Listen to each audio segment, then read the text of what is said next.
Keraguan publik akan samarnya keadilan dalam peradilan Sambo akhirnya sirna setelah majelis hakim bacakan vonis. Ferdy Sambo divonis hukuman mati, sementara Richard Eliezer mendapat vonis 1,5 tahun kurungan penjara. Reaksi tak hanya bergema dalam ruang sidang, namun juga di luar persidangan. Akankah hukuman terhadap para terdakwa akan memenuhi asas keadilan hingga berujung ingkrah nantinya? Bagaimana para terdakwa menatap hari baru usai vonis? Niluh mencari jawabnya. Menjatuhkan pidana kepada terdakwa dengan pidana mati. Menjatuhkan pidana 1 tahun dan 6 bulan. Dari awal hakimnya sudah berasumsi sendiri. Sangat bersyukur karena anak kami saat ini banyak yang mendoakan, banyak yang mendukung.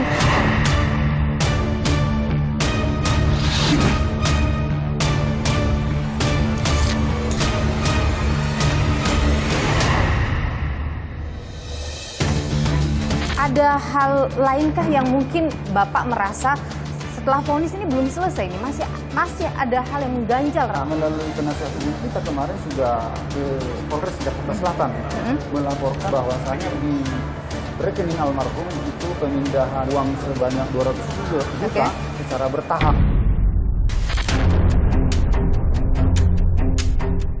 Ling, setelah vonis Richard Eliezer, sudah ketemu dengan Richard? Sudah. Apa yang disampaikannya? Vonis majelis hakim di luar prediksi dia. Setelah vonis 1,5 tahun, harapan yang sebelumnya ada rencana pernikahan, memantapkan hati untuk mewujudkan pernikahan itu.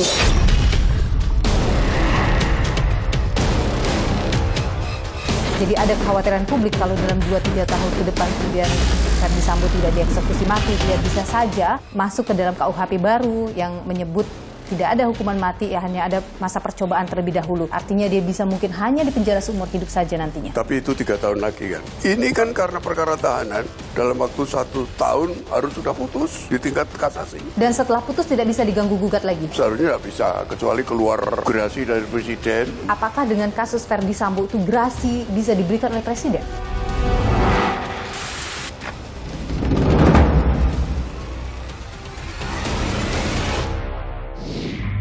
Saudara, usai sudah seluruh rangkaian sidang kasus pembunuhan berencana terhadap Brigadir Yosua, ketuk palu menjadi penanda selesainya pembacaan amar putusan oleh hakim terhadap kelima terdakwa. Vonis hakim di luar dugaan, terdapat perbedaan yang begitu besar dengan tuntutan jaksa. Ferdy Sambo yang dituntut oleh jaksa seumur hidup mendapat vonis mati dari majelis hakim. Sementara Richard Eliezer yang dituntut 12 tahun penjara mendapat vonis paling ringan 1,5 tahun penjara. Sangat jauh dari 3 terdakwa lain, Putri Chandrawati, Ricky Rizal, dan Kuat Ma'ruf. Ketiganya dituntut 8 tahun penjara oleh jaksa, namun hakim memvonis Putri dengan hukuman penjara 20 tahun, Ricky Rizal 13 tahun, dan Kuat Ma'ruf 15 tahun penjara. Vonis terhadap para terdakwa sejatinya belum memiliki kekuatan hukum yang tetap. Para terdakwa masih memiliki hak untuk melakukan upaya hukum lanjutan atau mendapat pertimbangan hukuman lanjutan setelah vonis diberikan.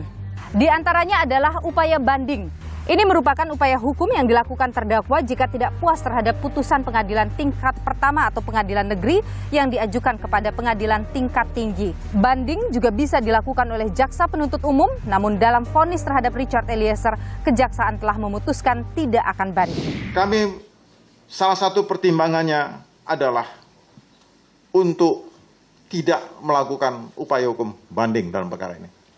Karena bagi kami sudah terwujud keadilan substantif, keadilan yang dirasakan oleh korban maupun masyarakat.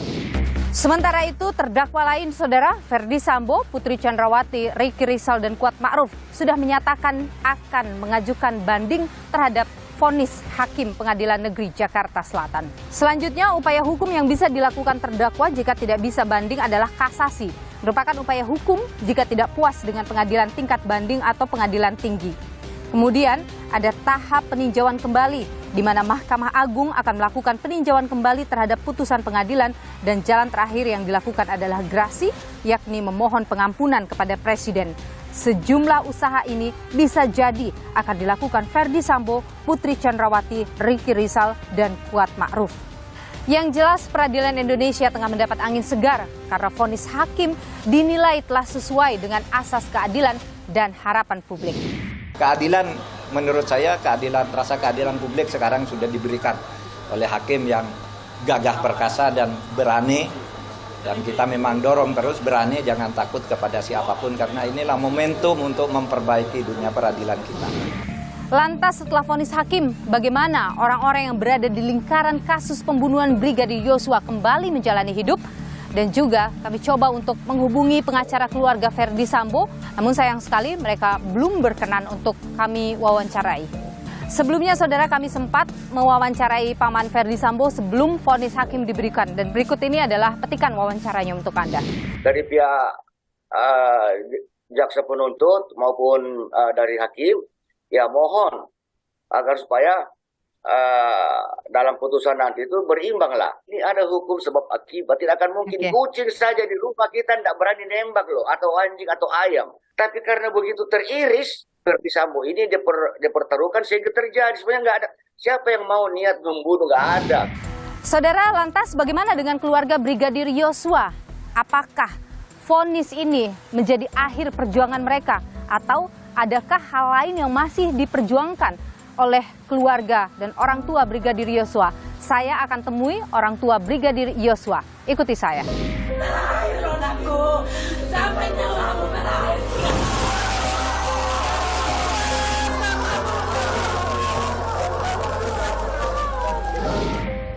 Saudara, setelah vonis yang diberikan kepada 5 terdakwa pembunuhan Brigadir Yosua, apa langkah hukum lanjutan dan bagaimana kemudian pihak keluarga Yosua akan menjalani hidup setelah ini?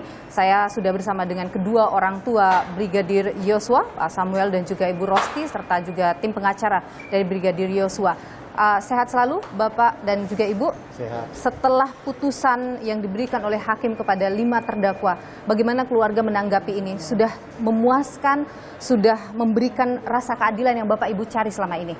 Kami sangat mengapresiasi ataupun menghargai keseluruhan keputusan daripada majelis hakim di Pengadilan Negeri Jakarta Selatan. Itu semua diputuskan berdasarkan hukum dan nurani oleh hakim. Hakim, betul. Ibu juga merasa Ibu sudah tenang dengan putusan ini atau ada yang masih mengganjal mungkin, Bu? Ya, kalau soal tenang apa tidaknya itu kan kita tetap berserah kepada Tuhan. Karena kami berpengharapan Tuhanlah yang bisa menopang, memberikan kami ketenangan hati, jiwa. Kami menghargai apapun vonis itu. Sebagai ibu, kami memang daripada ibunda almarhum tetap sedih di dalam kehilangan anak kami. Karena anak kami lah paling berharga di titipan Tuhan buat kami. Iya, kita bisa memahami kehilangan yang besar sekali untuk Ibu dan keluarga. Saya ingin mendengar pandangan Ibu terkait dengan upaya hukum. Ini kan pihak PC, Kuat dan juga Ferdi Sambo serta Ricky Rizal mengajukan banding atas putusan kemarin. Bagaimana keluarga menanggapi ini? Ya, soal mereka terdakwa semua mau mengajukan banding itu hak mereka. Ya. Kami sebagai keluarga, ya kami serahkan kepada ahli-ahli hukum untuk selanjutnya langkah bagaimana yang solusi yang terbaik. Ibu akan tetap mengawal ini? Tentu kami harus mengawal karena kami sebagai keluarga daripada almarhum Yosua. Ada kemarin bahasa dari vonis hakim soal perbuatan yang kemudian menyakiti hati kemungkinan. Apakah Ibu ingin menanggapi soal itu? Motif yang lebih tepat menurut majelis hakim adanya perbuatan atau sikap korban Nofriansah Yosua Huta Barat, di mana perbuatan atau sikap tersebut yang menimbulkan perasaan sakit hati yang begitu mendalam terhadap Putri Chandrawati. Kami tidak ada di dalamnya dan kami tidak mengerti. Boleh saya tanggapi? Kami serahkan itu kepada hakim. Boleh ya?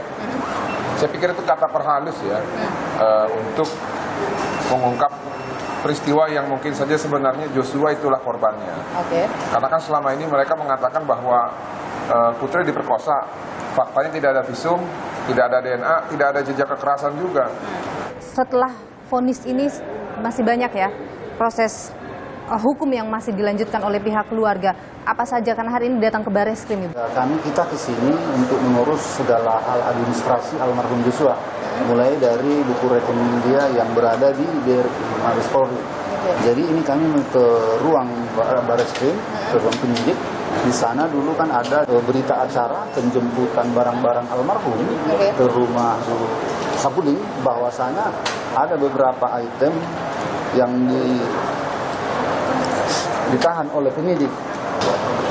Jadi yang dijemput ke sini dari Propam Jambi, ini surat berita acaranya, ada handphone 2 unit, ada uang sejumlah 62 juta sekian, jam tangan tas sandang warna hitam, dompet warna coklat.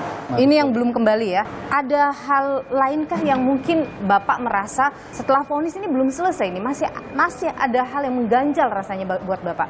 Ya, kita melalui penasihat hukum kita kemarin sudah ke Polres Jakarta Selatan melaporkan bahwasanya di rekening almarhum itu pemindahan uang sebanyak 200 juta secara bertahap yang dilakukan oleh RR. Selaku orang awam saya melihat yang nyata-nyata itu rekening almarhum, berarti itu adalah uang almarhum. Kami selaku ahli waris utama, ya seandainya pun itu uang almarhum dikembalikan sama kami.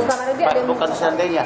Jadi saya tambahkan ya, saya sudah dapat pernyataan transaksi daripada rekening almarhum Joshua. Rekening ini dibuka oleh Joshua, ada riwayatnya. Saya periksa semua mutasi kredit maupun debitnya, tidak ada atas nama Putri Chandrawati. Tidak ada atas nama Perdi Sambo, kecuali pencurian uang tanggal 11 Juli oleh Ricky Rijal. Jadi tidak bisa dikatakan ini milik daripada Putri Chandrawati. Kemudian kami datang ke sini adalah untuk pertama meminta supaya Daden, Romer, Kodir, Susi dan yang lain-lain ditangkap dan ditahan. Alasan harus ditangkap karena mereka punya peran dalam pembunuhan terencana. Yang kedua, mereka telah memberi keterangan saksi di bawah sumpah secara berbohong. Kami juga telah membuat laporan polisi tentang kejahatan pencurian jam tangan, pencurian pin mas pimpinan Polri, kemudian laptop dan handphonenya. Setelah ini apakah Bapak Ibu akan kembali ke Jambi atau masih akan ada yang diinikan di Jakarta? Masih ada yang kami urus. Sudah selesai urusan kita akan bertolak ke Jambi. Jadi harus diselesaikan sebelum balik ke Jambi. Bapak Ibu masih punya satu putra yang saat ini menjadi anggota Polri. Apa yang ingin Bapak Ibu sampaikan tentu? Yang paling utama saya utarakan sama dia, jangan kamu ambil yang bukan hak kamu. Pengertian ini sangat dalam. Yang kedua, ini suatu mata pelajaran bagi kamu. Kematian abangmu. Ambillah dari sini hikmat untuk jalan terang hidupmu. Ibu ada yang ingin disampaikan terakhir? Kepada anak-anak kami, terlebih Mahareja Rizky, semoga dalam tugasnya mendapat perlindungan, terlebih dari Tuhan dan atasannya, agar mereka sama-sama melaksanakan tupoksi mereka masing-masing. Jangan ada kecemburuan, jangan ada keirian, akhirnya menjadikan hal yang negatif atau perbuatan yang tidak baik. Terima kasih Ibu Rosti Simanjuntak, Pak Samuel Hatta Barat, tim pengacara, Bang Kamarudin, Bang Samarti Simanjuntak, dan juga kakak dari Brigadir Yosua. Harapan yang sebelumnya ada rencana pernikahan dan lain sebagainya, memantapkan hati untuk mewujudkan pernikahan itu.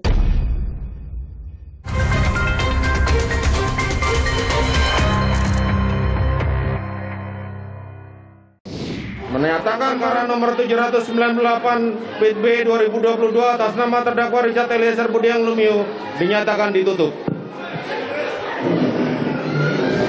Saudara, setelah vonis 1,5 tahun bagi Richard Eliezer, bagaimana rencana-rencana ke depannya, termasuk juga tanggapan dari kekasih atau tunangan Richard Eliezer? Saya saat ini sudah bersama dengan tunangan Richard Eliezer, Angelin Kristanto, atau lebih akrabnya disapa Ling Ling. Halo Ling Ling, apa kabar? Halo Kak Nilu, kabar baik, puji Tuhan. Ya, Ling Ling, setelah vonis Richard Eliezer, sudah ketemu dengan Richard? Sudah. Apa yang dibicarakan oleh Richard? Puji Tuhan, dia sangat senang sekali atas putusan majelis hakim terhadap dia. Dia sebenarnya nggak nyangka ya, di luar ekspektasinya dia sih.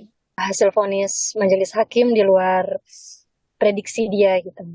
Tentunya vonis ini juga melegakan buat Ling Ling. Iya, Kak. Sangat melegakan untuk Ling Ling. Ada halkah yang mungkin masih Ling Ling khawatirkan setelah vonis 1,5 tahun ini diberikan? Sementara belum ada. Tidak ada hal yang mengganjal di hati misalnya? Ya, belum ada, Mbak. utamanya terkait dengan profesi Richard. Kan ada harapan besar untuk bisa tetap menjadi anggota Polri. Apakah ini mengkhawatirkan bagi Lingling ataupun bagi Richard? Mungkinkah nanti Richard benar masih bisa jadi anggota Polri? Kalau saya pribadi tidak terlalu mengkhawatirkan karena masa depan kita percaya sudah disediakan Tuhan. Tapi untuk harapan, Richard masih berharap masih bisa bergabung dalam anggota Polri.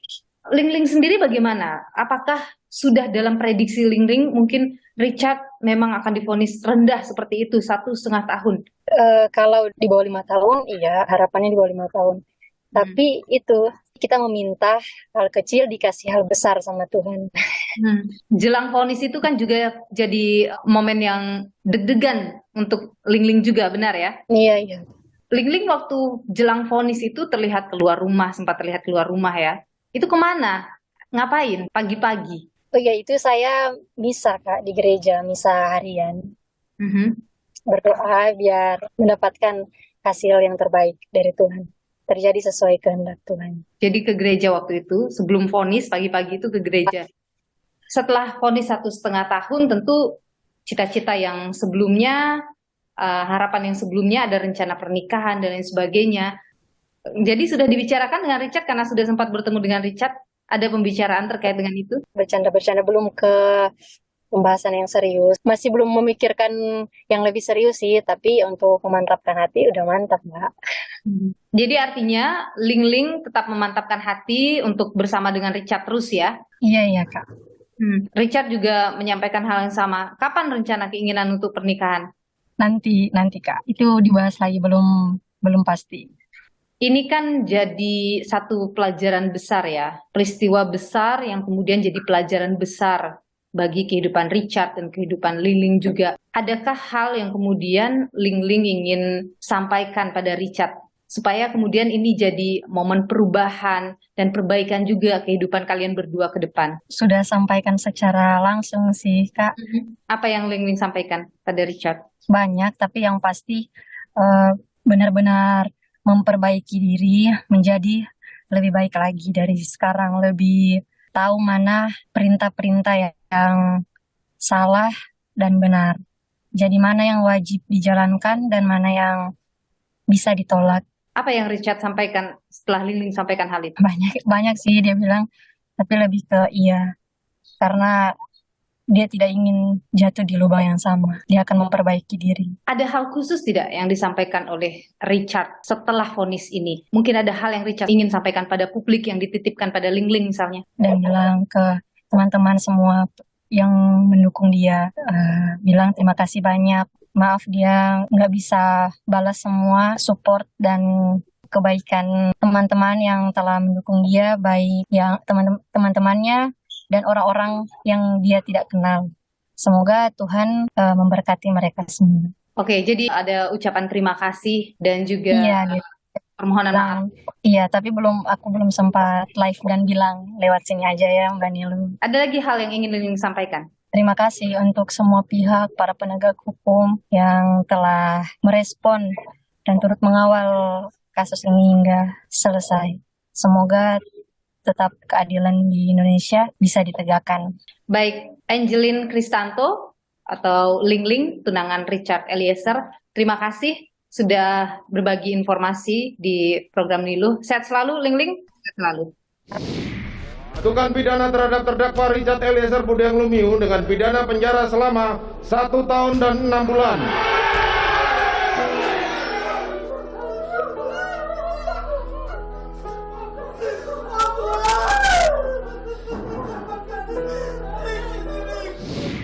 Vonis pada Richard Eliezer sudah diberi oleh hakim. Vonis yang jauh di bawah tuntutan jaksa penuntut umum.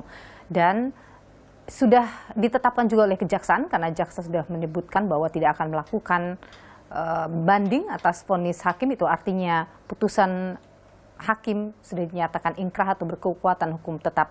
Bagaimana kemudian keluarga melihat vonis ini dan bagaimana rencana ke depannya. Kita sudah bersama dengan kedua orang tua Richard Eliezer. Hari ini saudara ada Ibu Rineke Pudihang dan juga Bapak Yunus Lumiu. Terima kasih Bapak dan Ibu sudah bersama Niluh. Saya mau tanya dulu soal dengan Richard Eliezer. Setelah vonis ini, Bapak Ibu sudah pernah bertemu dengan Richard. Apa yang dibicarakan?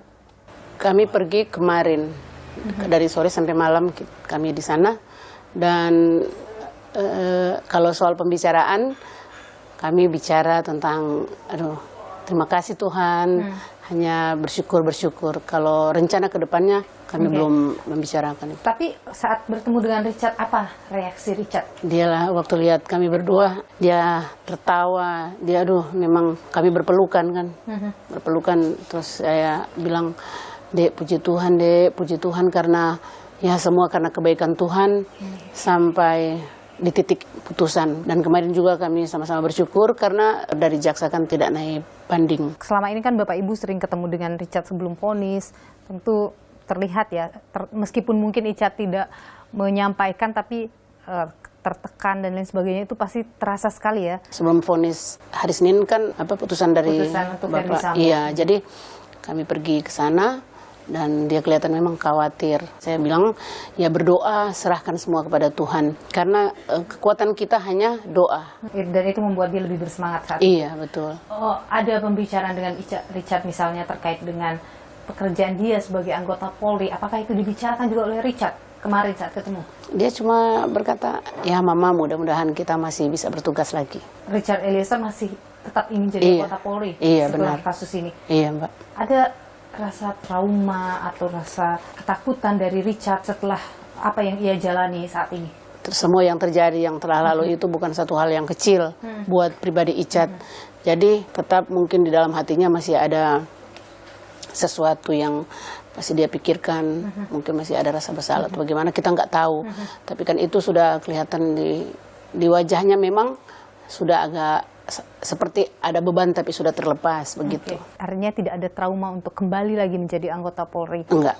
Tapi kalau Bapak Ibu bagaimana? Apakah punya kekhawatiran yang sama ini, anak saya jangan sampai masuk lagi anggota Polri, nanti ketemu lagi kasus, ini kan sesuatu yang sangat besar yang terjadi. Kami tidak pernah berpikir seperti itu karena kami meyakini anak kami juga sifatnya seperti apa. Jadi Bapak sama Ibu juga inginnya Richard tetap jadi anggota Polri setelah ini? Itu kebanggaan kami kan, tetapi itu juga dia dapatkan memang dengan perjuangan yang luar biasa. Iya, dia menjadi seorang anggota polisi. Jadi kami sebagai orang tua juga berharap dia bisa kembali menjadi seorang anggota polisi. Setelah vonis ini Bu ya, inginnya Richard nanti misalnya, kita belum tahu, Kapolri sudah mengatakan bahwa peluang Richard untuk kembali jadi polisi itu ada. Proses sidang etik juga mungkin segera akan dilakukan. Kalau nanti benar Richard tetap bisa jadi anggota Polri, inginnya Richard di Jakarta atau di Manado saja?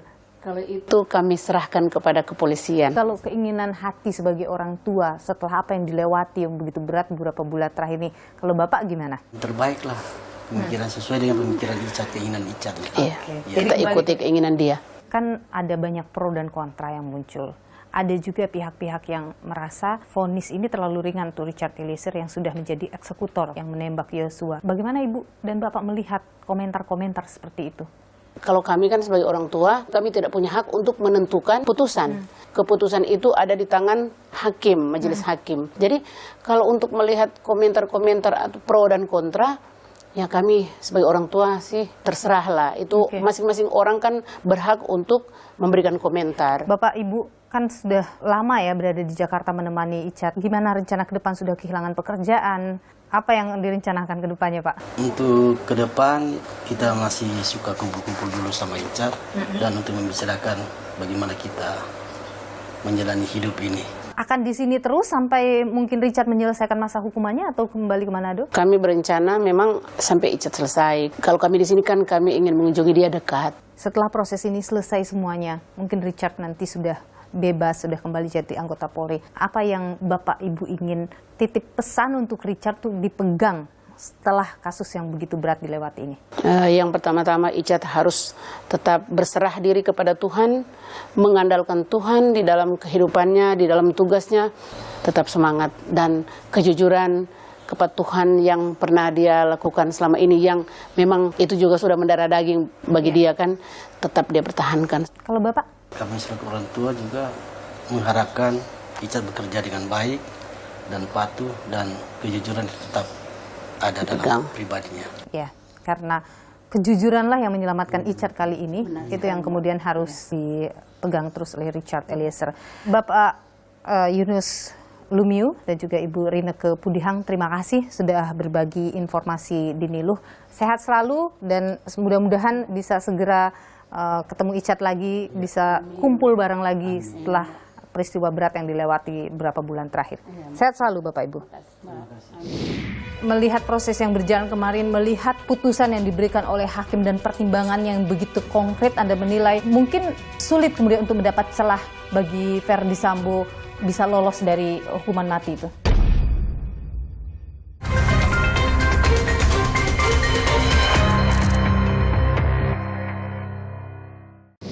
Menjatuhkan pidana kepada terdakwa tersebut, oleh karena itu dengan pidana mati. Apakah dengan kasus Verdi Sambo itu gerasi bisa diberikan oleh Presiden? Saudara, kasus pembunuhan Brigadir Yosua menyita perhatian begitu besar di tengah masyarakat, apalagi setelah vonis yang diberikan oleh hakim kepada 5 terdakwa yang menggemparkan dan mengejutkan publik.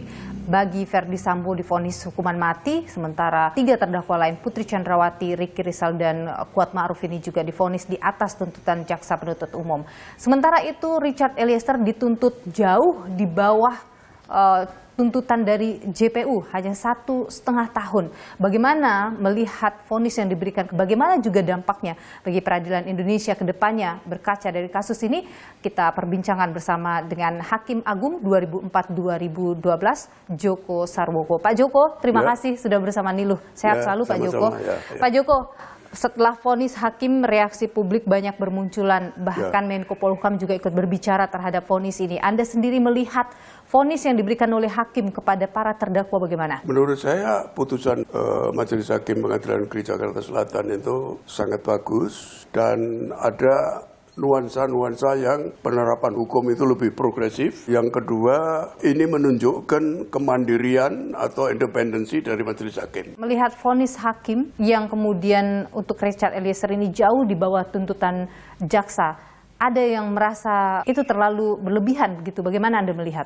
Boleh saja itu dikatakan berlebihan, itu pihak-pihak yang merasa tidak suka. Tapi kalau saya melihat dari sisi yang lain, kan yang 3 orang kan dihukum lebih tinggi dari tuntutan. Betul. Nah, kalau hanya 1 orang ini tentu ada pertimbangannya. Mengapa dia lebih rendah? Richard Eliezer itu memang semenjak proses penyidikan sampai putusan, dia sangat kooperatif dan memberikan fakta-fakta, membuka fakta-fakta yang selama ini agak sulit diungkapkan. Banyak sekali kontribusi dari Eliezer ini di dalam pengungkapan kasus. Tanpa ada terdakwa ini, mungkin kasus Sambo itu tidak akan terbuka sampai kapanpun. Dengan perannya Eliezer ini sebagai justice kolaborator, menurut Undang-Undang Perlindungan Saksi dan Korban, yang namanya JC itu berhak mendapat reward adalah pengurangan hukuman.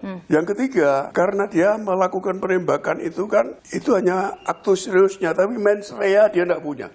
Niat itu tidak punya. Yang dia lakukan adalah perintah. Dengan demikian yang memiliki mens rea untuk membunuh itu adalah FS. Dari tinjauan 3 aspek itu, menurut saya putusan hakim itu sudah tepat dan adil. Banyak pakar yang sempat menilai bahwa jaksa ini mengalami dilema yuridis begitu dengan melihat disparitas vonis hakim yang begitu jauh. Anda sendiri bagaimana menilai ini? Ya, mungkin jaksa melihat dari apa yang dilakukan Eliezer dipandang sebagai eksekutor. Menurut saya bukan eksekutor. Yang namanya eksekusi itu adalah melaksanakan suatu putusan yang sudah berkekuatan hukum tetap. Tapi ini melaksanakan perintah. Sehingga menurut saya kalau dikatakan itu ada konflik hukum ya, itu menurut saya tidak tepat. Lalu yang kedua, bahwa memang JPU kan tidak mengakui bahwa ini adalah JC. Memang kalau kita lihat undang-undang dan kemudian surat edaran Mahkamah Agung nomor 4 tahun 2011 itu memang tidak jelas siapa yang berwenang untuk menetapkan bahwa ini justice kolaborator. Jadi ke depan dengan putusan ini, maka ini dianggap putusan progresif karena nanti bisa dianggap ini dapat memicu kepada Mahkamah Agung ataupun DPR untuk merevisi undang-undang yang ada. Terkait dengan justice Terkait dengan siapa yang menentukan justice kolaborator itu. Yang sekarang ini tidak jelas. Nah, sekarang ini belum jelas. Bisa penyidik, bisa penuntut umum, bisa hakim. Kalau ada perbedaan pendapat seperti itu, mungkin nanti perlu surat edaran dari Mahkamah Agung bahwa yang menetapkan adalah hakim. Bisa dengan bentuk surat penetapan atau langsung dalam pertimbangan hukum dan diamarkan dalam amar putusan. Menurut Anda itu perlu mengeluarkan edaran baru terkait dengan siapa yang menentukan status JC? Saya kira menurut saya perlu, karena sekarang kan masih terjadi perbedaan persepsi. Oke, apa dampaknya? Ada mislink antara persepsi dari penuntut umum dan persepsi dari LPSK misalnya. Biarlah mungkin ke depan bisa dilakukan oleh LPSK, bisa dilakukan oleh penyidik ataupun penuntut umum, tapi nanti yang menentukan adalah hakim. Artinya dalam proses yang kemarin sudah sangat tepat ya Pak Joko bahwa LPSK memberikan status JC, kemudian hakim pada akhirnya juga setelah melihat proses semuanya juga menganggap dia sebagai JC. Karena itu sesuai dengan fakta yang ditemukan di persidangan oleh hakim. Andai kata tidak terungkap di persidangan, tidak sesuai dengan fakta-fakta yang ditemukan di persidangan, boleh jadi hakim menentukan bisa sama pendapatnya dengan penuntut umum, kan begitu. Putusan untuk Richard Eliezer sudah berkekuatan hukum tetap karena kemudian jaksa tidak melakukan banding atas putusan tersebut. Tapi 4 terdakwa lain masih ada upaya banding, masih juga ada nanti PK bisa dilakukan. Anda menilai kans untuk Ferdy Sambo bisa lolos dari hukuman mati itu besar? Bisa ya, bisa tidak. Kan tergantung persepsi dan penguasaan dari majelis hakim tingkat banding dan tingkat kasasi, tingkat PK di dalam menguasai masalah-masalah hukum atau isu-isu hukum yang memang harus diselesaikan dan diputuskan dalam tingkat kasasi. Karena tingkat kasasi adalah hanya memeriksa penerapan hukumnya, maka kemungkinan dalam tingkat kasasi agak sulit itu untuk lolos. Demikian pula juga tingkat banding. Dalam pikiran saya, tingkat banding adalah yudek fakti yang kewenangannya sama dengan tingkat pertama. Boleh saja nanti berbeda mengenai fakta-faktanya hukumnya, tapi saya kira akan saling melengkapi nanti. Oke, jadi Anda melihat kecil kemungkinan. Tapi melihat proses yang berjalan kemarin, melihat putusan yang diberikan oleh hakim dan pertimbangan yang begitu konkret, Anda menilai mungkin sulit kemudian untuk mendapat celah bagi Ferdy Sambo bisa lolos dari hukuman mati itu? Itu nanti kan terjadi pertarungan argumentasi lagi antara penuntut umum dalam membuat kontra memori atau kecuali kalau jaksa juga mengajukan kasasi, terdakwa mengajukan kasasi, nanti itu semua kan akan dibaca dan dipelajari oleh majelis hakim tingkat kasasi maupun tingkat banding. Tapi kalau Anda melihat pertimbangan hakim dalam memutus Ferdy Sambo, sudah tepat ya? Yang saya baca itu cukup yakin bahwa putusannya sudah sangat bagus.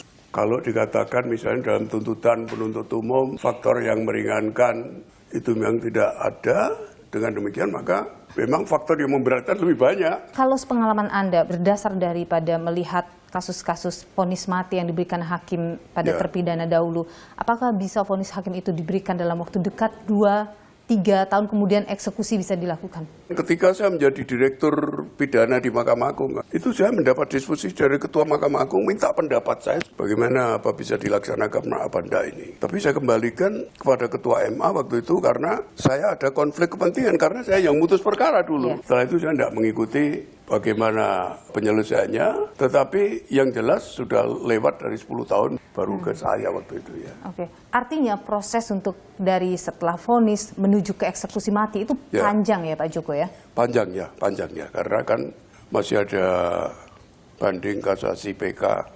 PK bisa lagi dilakukan lagi? PK bisa 2 kali mungkin, tapi sejauh ada novum, kalau tidak ada biar 5 kali, 10 kali tidak ada novum ya. Tidak ada bukti baru? Tidak bisa dilakukan ya. Jadi ada kekhawatiran publik kalau dalam 2-3 tahun ke depan kemudian Ferdy Sambo tidak dieksekusi mati, ia bisa saja masuk ke dalam KUHP baru yang menyebut tidak ada hukuman mati, ya hanya ada masa percobaan terlebih dahulu. Nah, Anda melihat bagaimana kekhawatiran-kekhawatiran itu?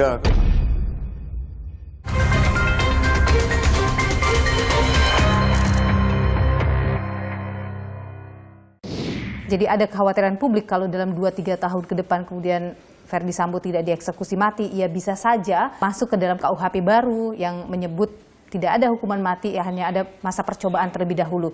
Nah, Anda melihat bagaimana kekhawatiran-kekhawatiran Ya, itu? kita lihat dari sisi KUHP baru ya. Karena undang-undang itu kan ada ketentuan pemidanaan baru. Sistem pemidanaan baru, ada pidana pokok, pidana tambahan, dan kemudian ada pidana yang bersifat khusus. Yaitu kemudian muncul di pasal 96 sampai 100 lah. Itu yang mengatakan bahwa pelaksanaan dari pidana mati itu menunggu 10 tahun kan begitu, Iya. bersyarat ya. Ada masa percobaan selama 10 Masa tahun. percobaan selama 10 tahunnya. Artinya dengan demikian, setiap tahun kan harus dievaluasi itu. Artinya KUHP baru itu bisa membuat Sambo mendapatkan peluang untuk tidak dieksekusi mati. Artinya dia bisa mungkin hanya dipenjara seumur hidup saja nantinya. Ya, tapi itu 3 tahun lagi kan. Undang-undang itu berlaku 3 tahun lagi. 2026 rencananya akan digunakan. Nah, ini kan karena perkara tahanan, dalam waktu 1 tahun harus sudah putus di tingkat kasasi. Oke, artinya sudah harus inkrah dalam waktu 1 tahun. Iya. Bahkan mungkin tingkat PK mungkin. Oke, dan setelah putus tidak bisa diganggu-gugat lagi? Setelah berkekuatan tetap seharusnya tidak bisa, kecuali keluar gerasi dari presiden. Sejauh pengalaman Anda, apakah dengan kasus Verdi Sambo itu gerasi bisa diberikan oleh Presiden? Tergantung presiden. Nanti kan ada pertimbangan dari Mahkamah Agung. Jadi semuanya nanti akan bermuara di Mahkamah Agung. Ya. Tapi untuk kasus ini, apakah seorang Verdi Sambo layak mendapatkan gerasi? Kalau lihat kejengkelannya presiden sama Kapolri, seharusnya tidak dikabulkanlah gerasinya juga. Tapi Pak Joko begini, kasus Verdi Sambo ini kan menjadi catatan besar, menjadi perhatian besar oleh pakar hukum. Ya. Anda termasuk sebagai mantan Hakim Agung. Apa sih catatan paling besar yang kemudian bisa terus dibawa nanti dalam sistem peradilan Indonesia setelah kasus Verdi Sambo ini? Hakim harus ada keberanian. Suatu ketika mungkin akan terjadi tindak pidana yang dilakukan oleh orang yang luar biasa seperti Sambo. Jadi keberanian hakim ini yang akan menjadi jurisprudensi ya? Jurisprudensi bisa, dan kemudian bisa hakim itu kan sebenarnya dalam memutus perkara itu diharapkan dia memiliki kaidah-kaidah hukum baru yang nanti akan menjadi panutan dari hakim-hakim berikutnya. Nah, juga ada kaidah baru terutama mengenai JC. Justice Collaborator. Ya, pemidanaan yang menaikkan tuntutan. Itu juga bagus, itu jarang dilakukan oleh hakim. Nah, ini majelis hakimnya berani karena dia juga memperhatikan rasa keadilan yang ada di dalam masyarakat. Seperti adanya amicus curiae itu kan ada orang yang berpendapat itu tekanan-tekanan itu kan begitu. Dia kan tidak setuju. Ternyata proses-proses itu dipertimbangkan oleh hakim dalam memberikan vonisnya. Pak Joko, kalau melihat terdakwa lain seperti Putri Chandrawati, Kuat Ma'ruf, Ricky Rizal ini bahkan sempat menolak untuk menembak, tapi ia kemudian dianggap berbelit-belit selama persidangan. Mereka juga akan mengajukan banding terkait dengan kasus ini. Apakah ada peluang bagi mereka juga untuk turun lagi hukumannya? Ya, ada peluang, tapi mungkin kan turunnya sedikit lah.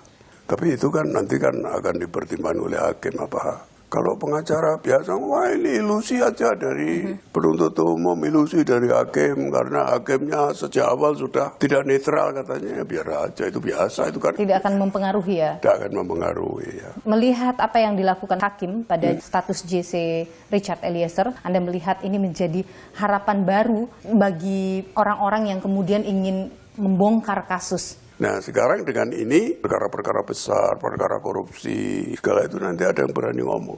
Diharapkan begitu ya. Jadi kasus Verdi Sambo memberi dampak besar bagi perkembangan hukum dan peradilan. Dan peradilan. Baik. Pak Joko Sarwoko, Hakim Agung 2004-2012. Terima kasih sudah memberikan pandangan di program Niluh. Sehat selalu Pak Joko. Ya, sama-sama. Terima kasih. Ya. Mungkinkah ada peluang bagi Verdi Sambo untuk lolos dari hukuman mati? Serta bagaimana pula nasib Richard Eliezer? Mungkinkah ia bisa kembali menjadi anggota Polri?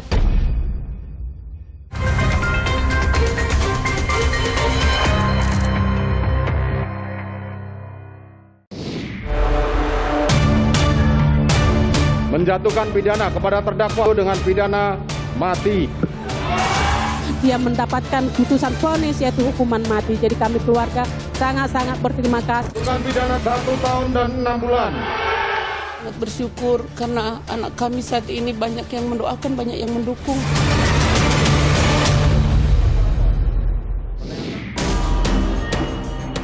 Sidang vonis pembunuhan Brigadir Yosua penuh kejutan. Putusan hakim terhadap para terdakwa jadi perbincangan.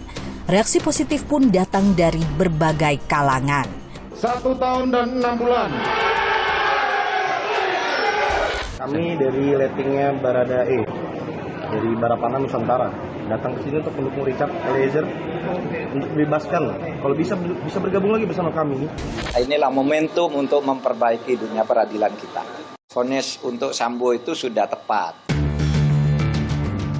Meski vonis disebut penuhi asa publik akan keadilan, pihak Ferdi Sambo merasa hakim berasumsi. Kami semua tim PH tidak berharap banyak. Kenapa kami sampaikan seperti itu? Dari awal hakimnya sudah berasumsi sendiri. Ini ada lagi tadi yang kita catat sama-sama. Ada motif baru, sakit hati lagi. Itu kan berbeda-beda lagi. Artinya apapun pertimbangan majelis hakim, intinya dalam tingkat pertama ini kita hormati. Tetap kita hormati dan ada upaya hukum selanjutnya. Tak puas pada vonis, Ferdi Sambo CS pastikan ajukan banding. Sementara Richard Eliezer menerima vonis 1,5 tahun yang jauh di bawah tuntutan jaksa.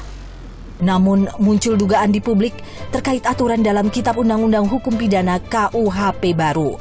KUHP baru yang disahkan Januari 2023 dianggap untungkan Ferdi Sambo. Dalam pasal 100 KUHP baru disebut, terpidana mati akan diberi masa percobaan selama 10 tahun. Jika berkelakuan baik, hukuman mati bisa diganti menjadi hukuman seumur hidup. Menteri Hukum dan HAM Yasona Lauli membantah dugaan pasal dalam KUHP baru dibuat untuk meloloskan Ferdi Sambo dari hukuman mati. Jadi itu itu berdasarkan putusan Mahkamah Konstitusi. Pelaksanaan hukuman mati itu tidak absolut. Jadi harus ada kesempatan. Jadi bukan berarti ini jauh sebelum Sambo sudah dibahas. Dalam kenyataannya, perlu waktu lama bagi terpidana mati di Indonesia untuk dieksekusi. Rian Jombang misalnya, terbukti membunuh Heri Santoso di Depok dan menghabisi nyawa 10 orang lainnya. Rian divonis mati oleh Pengadilan Negeri Depok pada 6 April 2009. 14 tahun berlalu, Rian tak kunjung dieksekusi lantaran belum memenuhi hak pengajuan gerasi. Lalu pada 2010, Mary Jane, terpidana mati asal Filipina yang tertangkap membawa heroin di Bandara Adi Sucipto, Yogyakarta. Eksekusi mati Mary Jane dijadwalkan pada 29 April 2015. Namun eksekusi batal lantaran perekrut Mary Jane menyerahkan diri pada kepolisian Filipina. Sementara Sambo masih akan terus berjuang untuk mendapatkan keringanan hukuman, status hukum Eliezer sudah berkekuatan hukum tetap. Jaksa tidak akan banding atas vonis hakim terhadap Eliezer. Lantas, apakah Richard Eliezer bisa kembali ke Korps Bayangkara? Kita akan menjadikan pertimbangan bagi Komisi Kode Etik, bagi institusi untuk bisa memutuskan suatu keputusan yang adil bagi semua pihak. Ada kemungkinan untuk balik ke Brimob lagi ya Pak ya? Sebelum itu terbuka Pak ya? Ya, peluang itu ada. Putusan hakim memang telah penuhi harapan publik. Asas keadilan bagi semua jadi landasan. Meski pro kontra tak akan sepi mengiringi, putusan hakim harus dihormati.